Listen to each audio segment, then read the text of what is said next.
That's when I knew I was like, this can't keep going on. This is the absolute worst. Let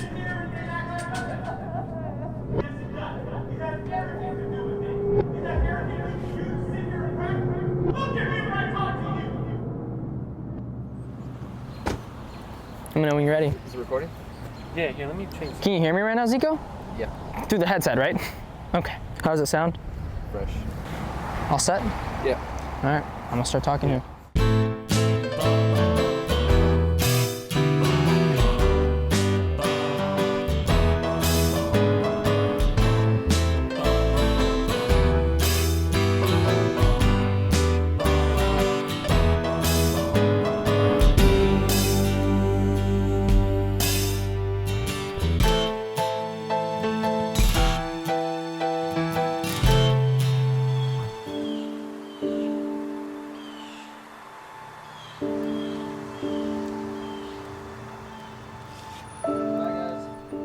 Milford was my first real hometown.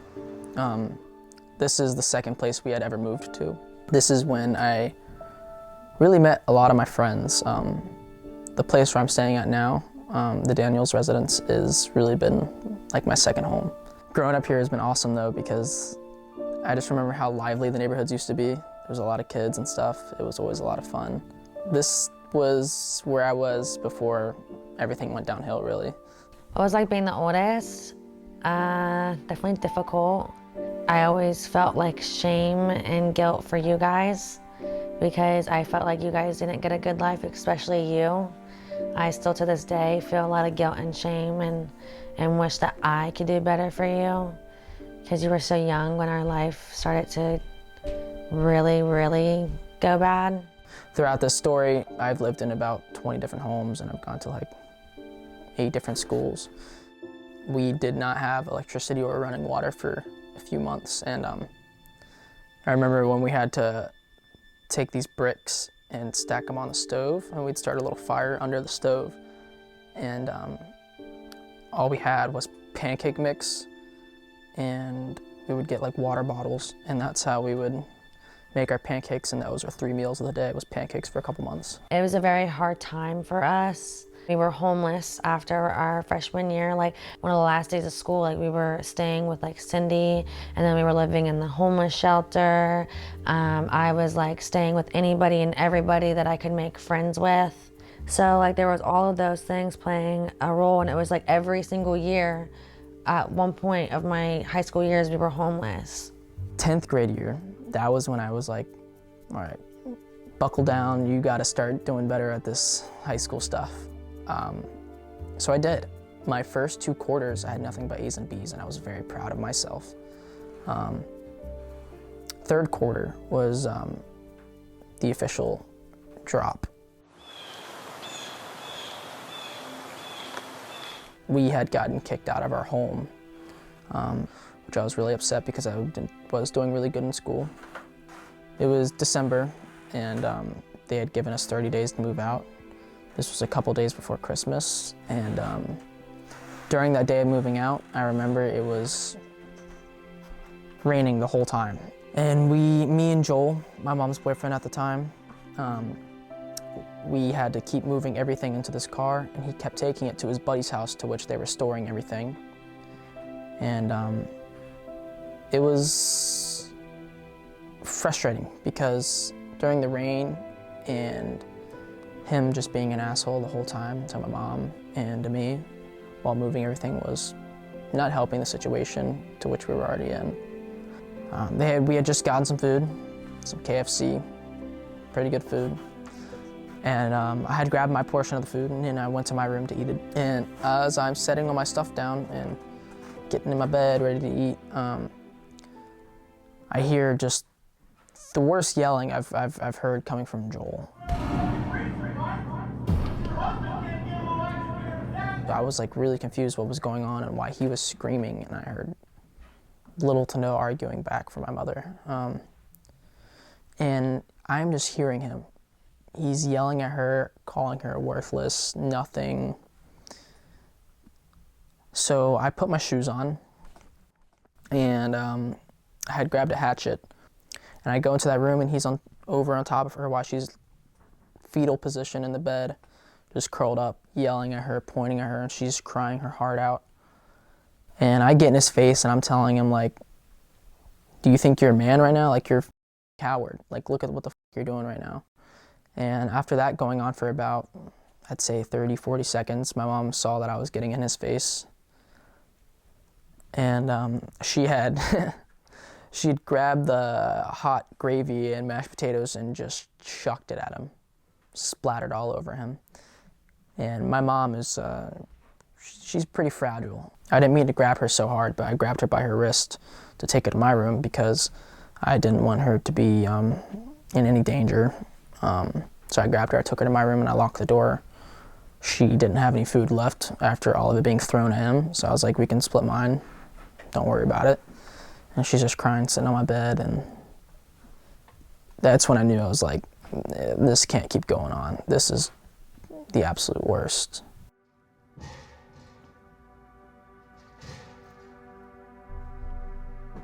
Nine months, 8-9 months of living in that hotel. I was finishing out my year in 10th grade, and I was really upset because that was the year I decided to do a lot better. And it went to shit because I wasn't able to get to school every day. I was getting to school late. That was probably the year I missed school the most, like a few months of school. Deciding to leave was a really hard thing for me because I knew that meant I wasn't with my mom anymore, and I love my mom to death. No matter what horrible place I've came from or how many bad stories I have to tell, I love her. But I had to decide to leave at a younger age than I had hoped for. And for that, I'm really proud of myself because I've set out to do a lot of the things I wanted to do. Ever since I moved in here, I've been 10 times happier than I could have. I constantly had a roof over my head. I had a caring family that would feed me and clothe me. I even got to spend Christmas with them. I even got gifts under the tree, which was really exciting. Since I was staying at a place indefinitely, I was able to catch the bus, get myself up for school, and I wouldn't have to count on our old broken down car that couldn't get us to school every day, or having to wake up my mom saying it's time to go to school or anything. So I'm happy that I had a sense of consistency in my life. Currently I'm working at Walmart, which I love Walmart so much. It truly is like a small family there. Everyone is so nice. I love it there. My managers are awesome. I get to work with my brother and one of my close friends. It's amazing. They brought me into their life. Some people might not see it as much, but this is my room. I live in the basement.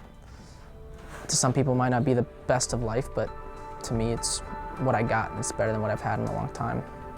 We would always work out in my basement, and we'd always just push each other to like crazy extents. Jacob, when he came over once, wasn't feeling well. He wanted to go home. He wanted to, and I mean, I don't blame him. He felt like shit. So I'm like, work out. Let's work out. Let's sweat it out of your system. And he's like, no, that's not gonna work. And I remember we were running suicides in the backyard. We went downstairs and we were lifting. We were just doing burpees and just jumping jacks. We were essentially pushing him to throw up. And he was not enjoying it in the slightest, but he did it. I think we were doing sit-ups and he just got up and ran upstairs. And I just hear, he's just vomiting. So he's throwing up. I got him some water, and we were talking for a little bit, and he passed out and was just exhausted. And he woke up, and he's like, "Let's continue working out. I feel great." And I'm like, "Good shit." But that's a memory that I love. So, graduating in May 18th, exciting. Once I do that, my plan is to move to my dad's, and I'm going to try to pick up my career in HVAC. And once I get that started, well, before actually I get that started, I am gonna purchase my first car. So that's some really exciting stuff. And I'm looking at a timetable of 4 to 6 years there. And hopefully after that, I can move down to Texas, meet up with my good friend Garrett. And after a few more years of being down there and being settled and making good money, hopefully one day him and I can open up our business together, you know, get a future started. That'd be pretty cool. I'd really like that. I am so proud. I remember when you were in middle school and I found one of your report cards in the side table drawer and you were failing. And I remember just yelling at mom and telling her, do you want any of your kids to graduate? Are you gonna do anything for any of your kids? Because he's about to be in high school eventually and then it's gonna matter. It's all gonna matter. And I just remember always being so worried for you and everything. Because I remember, like I said, your life started rough young. I was so scared that you would fall into the bad crowd, you would fall into anything and everything that wasn't good for you. And so seeing you graduate is just a relief because one of us did it on time. And it makes me feel good that you decided to go down this path rather than that path. And you've done all the right things. I think it's awesome. I'm so proud of you. I think about you a lot. I know I'm not the best at communicating, but I'm gonna cry like a baby. But I'm gonna be happy for you because I think that a lot of good things are gonna come for you.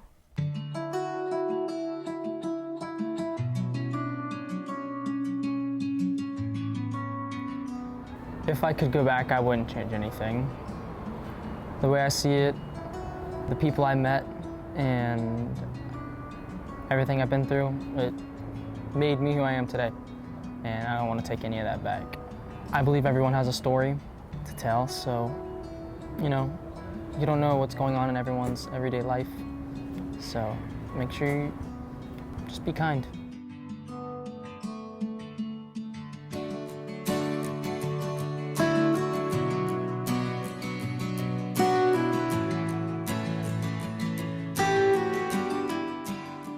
What I like about Jacob is he took matters into his own hands eventually. He decided to make sure he succeeds in school, which I'm really proud of him. He's graduating in May, and I can't wait to be there for him. And so I'm proud of him regardless, but I'm proud of the man that he's becoming.